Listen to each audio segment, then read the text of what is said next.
Hi guys, good morning. May cheese wheel tayo dito. Ano siya, Hyundai Accent. Ayan, check din natin lahat yan. Ayan si sir. Suki. Soaking na dito yan. Yes, tiwala. Yes, ma'am.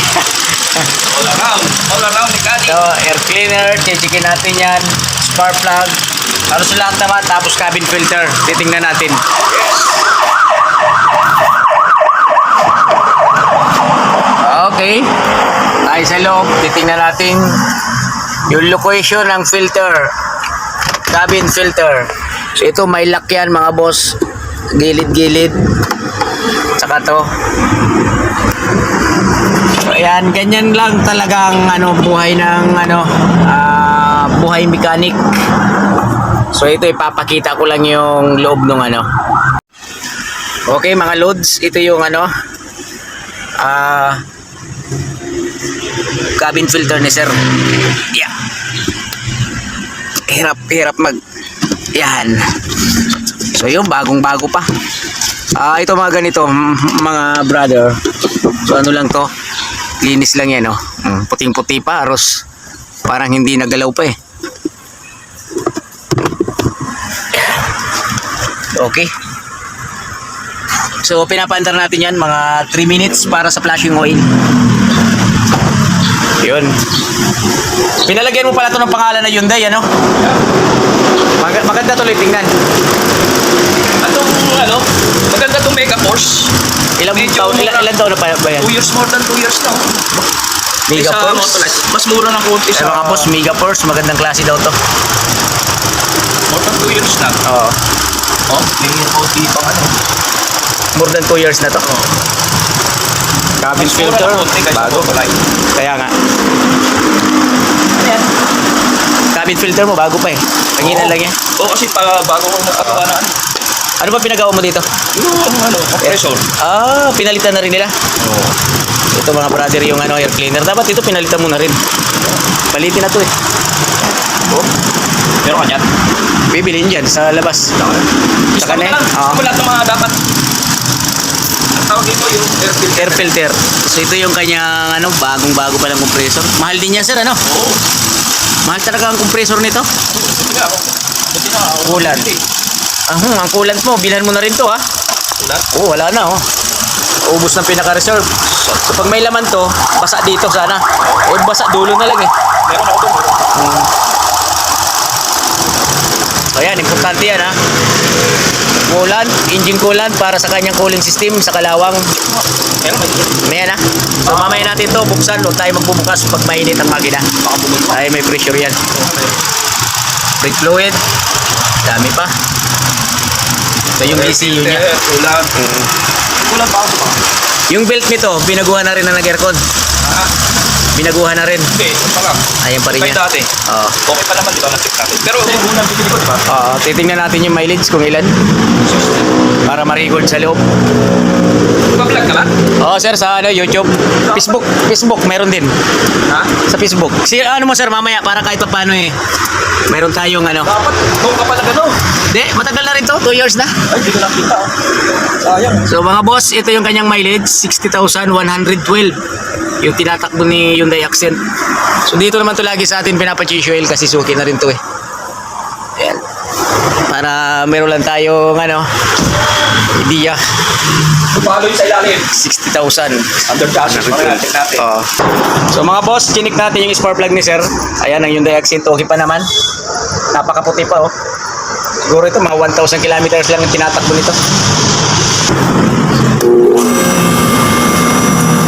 Ayan, iangat na natin si Accent para madrain na natin. So ngayon lang kasi tayo naka-video ulit ng change oil kasi 2 days tayo di-off. Kaya 2 days din tayo walang upload na sa ating YouTube. So ayun guys, bago ang lahat, pag-follow, subscribe sa ating channel, Just Mechanic Vlog nga pala, para kung sakali lagi tayong updated sa ating mga videos. Kahit pa paano meron tayong matutunan sa mga ina-upload natin.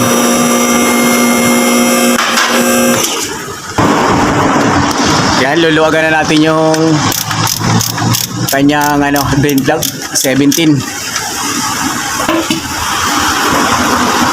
dapat yan, medyo dandahalanganin nyo kasi syempre baka tumalsik. 17 ang size yan mga boss, ha. Wow, init. Ay, Subakot. sumabog. So itong tie rod, palitin. Tie rod tsaka rack end. Kasi may ano na siya. Clearance. Ayan, oh. Ilan taon na ba ito, sir? Ha? May 5 years na ba to? Kaya, 7 years na. Sobrang ano na pala, no? Matagal na rin pala. So ito yung oil filter, luluwagan na natin. Ayan, oil filter. May accent. 806 yung nakalagay. Ayan, langis niya.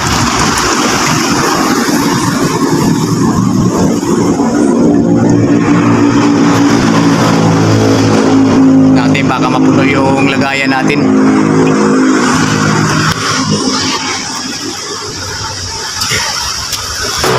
Ito, alisin na natin to. Kanyang oil filter. Ayan, oh. So every change oil nito mga boss, papalitan talaga tong oil filter. Kasi pag hindi mo pinalitan, parang hindi ka nag-change oil. Ayan, oh. Loob. Pakarumi. So ito yung gagamitin nating langis para kay accent. Semi-synthetic HX7. So tinatagal nito langis na to mga boss is 7,000 kilometers. O kaya 6 na buwan kung saan sa dalawa yung mauna. Oil filter 415. Yan, same lang sila ng 806. Ito na yung oil filter, lalagay na natin. 415 yan, C415.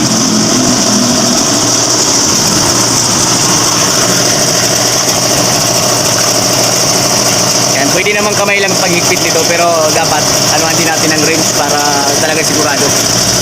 So ito guys, mga boss, mayroon tayong filter rinse na sukat sa mga oil filter. Yan, higpitan natin ang medyo dandahan lang ang higpit. Kasi pagka hinigpitan nyo ng tubo yan, yung gasket masisira.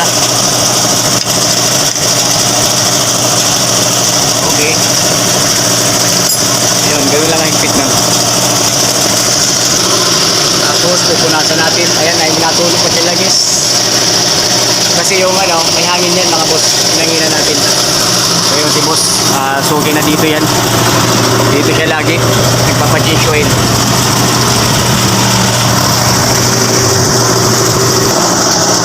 Ayan, wala na siyang natulo mga boss. Babalik na natin yung kanyang drain plug. Ayan.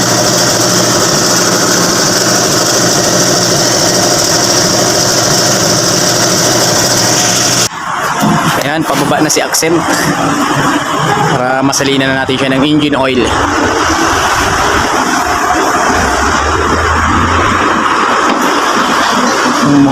Ano pa pala ngayon? Lunes. Araw ng Lunes. Okay. So ito mga boss, sasalin na natin yung langis. So capacity pala ni Accent 3.5 liters. So 4 liters siya. May tira pa siyang kalahating litro. So sobrahan natin ng kalahating litro yung matitira kasi susubra yan eh.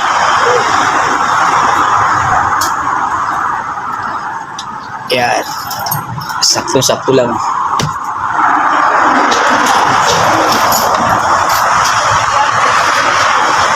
So ayun, gumamit pa tayo ng stainless na imbudo.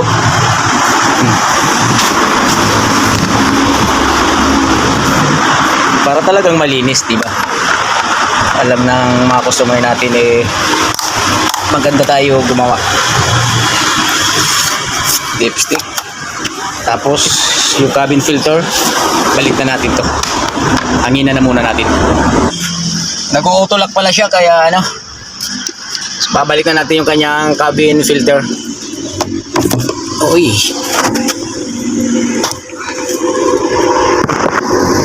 Bagong-bago.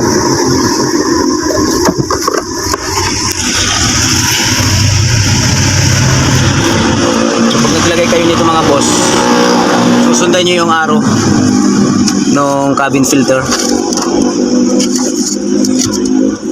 para nasa tama yung lagay natin. Kasi syempre yung iba pasok lang ng pasok eh. Tinitingnan kung okay na ba or yan, mahirap lang itabi talaga yung sa accent. Lock. Yun. Pag tumunog na ng ganun mga boss, okay na yan. Okay. Ayos. So, paanda rin na natin. Sir, start mo na. Ito yung cabin filter. Oo. Ayun, binalik ko lang. Kababalik ko lang talaga.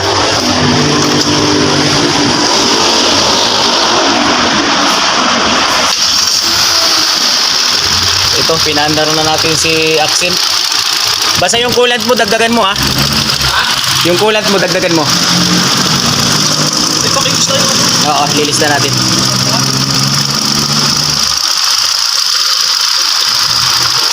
Sige, pakipatay ulit sir. Para bumaba lang is. So maglilista muna tayo mga guys ng mga palitin nito. Okay mga boss, natapos na natin ang change oil ng accent. Sir, thank you ha. Sabi ko. Oo, sige. Dali mo lang dito.